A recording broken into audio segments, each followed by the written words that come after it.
Umapaw ang isang ilog dahil sa malakas na ulan kahapon sa Paniki, Tarlac. Inilikas ang nasa 100 pamilya. Ang ilan sa kanila nagkakasakit na. Makibalita tayo kay Roland Umangay ng GMA Dagupan.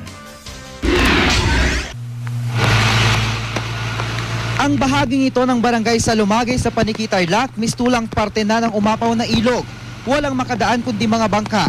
Inilikas ng Bureau of Fire Protection ng mga residenteng nalubog sa baha ang bahay.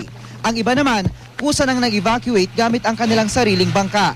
Halos lahat na ma'am, siguro 90% na ng mga pamilya dyan ay kuha na namin. Kaya lang, pag-araw na ganito, bumabalik yung mga kalalakihan nila para magbantay ng kwan. Pero pagdating ho ng gabi, babalik din ho na naman sila sa evacuation center.